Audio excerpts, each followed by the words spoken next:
Hello, my name is Gregory Jones, and I have written a book called The Macroeconomic Laws.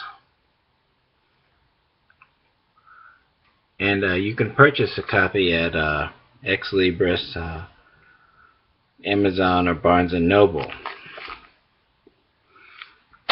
And to give you a demonstration of my political prowess, I will explain why ISIS exists.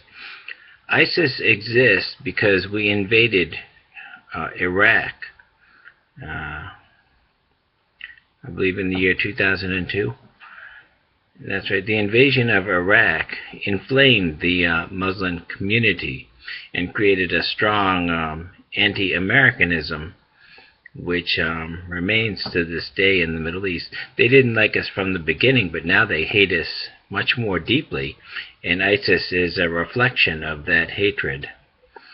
During the Gulf War, during the Iraq War, when we invaded Iraq, they were torturing Americans and beheading Americans and hanging Americans from bridges because they viewed us as invading their holy land, of course. And this is what we did, and this is the consequence. And of course,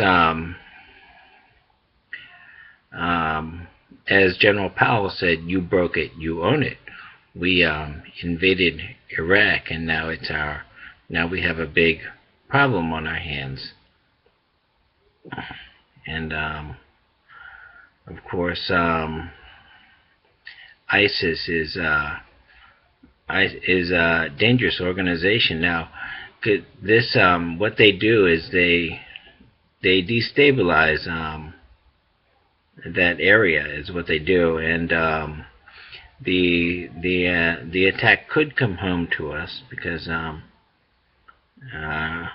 ISIS could be working on sleeper cells, but leaving a powerful force like ISIS in control of a wide swath of territory in Iraq and Syria poses a destabilization process in that area, and we probably can't eliminate ISIS. You know, in order to defeat ISIS, it would take hundreds of thousands of ground troops rolling into Iraq and Syria. But we can reduce their capability with airstrikes, though, and that's what we got to do, because leaving them in such a powerful position poses destabilization threats to Turkey and Jordan and Lebanon, as well as Iraq and Syria. And the government in Baghdad could actually fall if ISIS were to mount an attack. And that would put more weapons in the hands of ISIS. Then ISIS would actually have control of, Baghdad's government, and they would be even more powerful. And so that's the cause of ISIS, was the invasion of Iraq by George Walker Bush. Of course, we made a big mistake there. There was nothing wrong with it. Saddam was in a box, of course. As General Powell said, you broke it, you own it. There was nothing wrong with Iraq there. Saddam was a brutal guy, but he was in a box. He had no weapons of mass destruction. He was not involved in terrorism. He used totalitarian methods to maintain control, and he maintained control of the Kurds, which was a good thing, of course. And so that's how it happened. And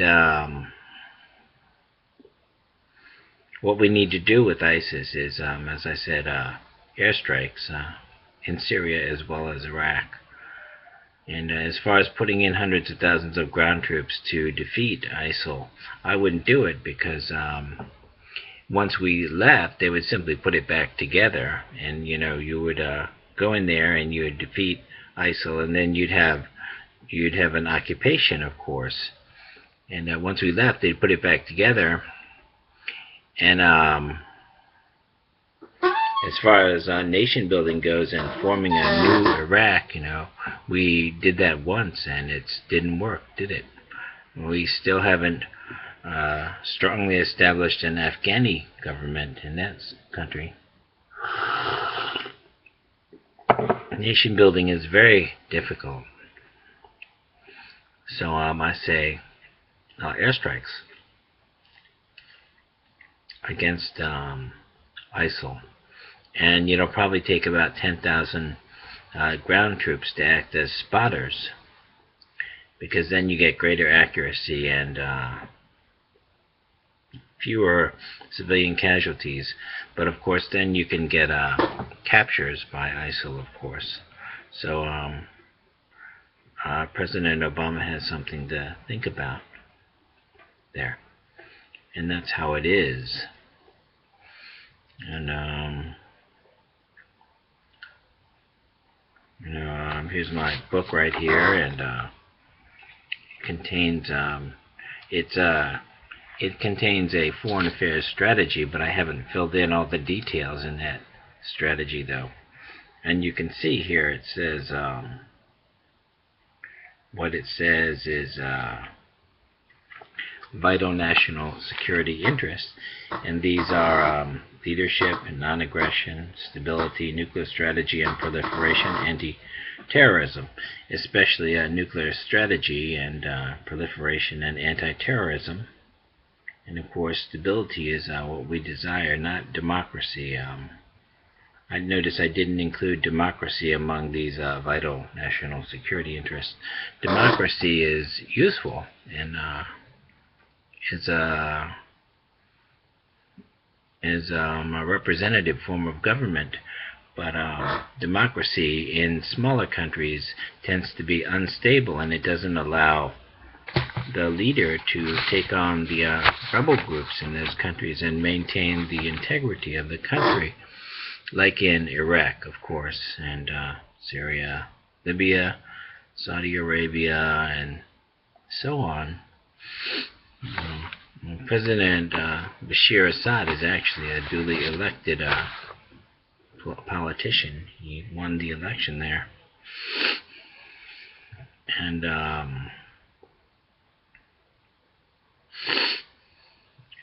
deposing him, of course, would leave chaos, of course, greater chaos, I should say. The reason that Iraq is in chaos is because we invaded it. And of course Syria is in chaos because they had a rebel uprising, and President Bashir Assad was distracted by that rebel uprising, so he couldn't take on ISIL. He doesn't really want to have ISIL there. He wants to control the country himself, of course. He's a dictator. And he's a brutal guy, just like Saddam and Gaddafi and all the rest, But he maintained stability in Iraq before the rebels confronted him. And of course, they call them the moderate Syrian army, or the moderate Syrian army, or the moderate Syrian rebels. Well, they're hardly moderate at all. They may say that they support democracy to get support from the West, but they're still they use brutal methods. They're just as oppressive as anyone else, And that's because everyone in the Mideast is kind of mean, Everyone's kind of mean. Israel, of course, they're settling the West Bank, and that's the whole problem between the Israelis and the Palestinians. And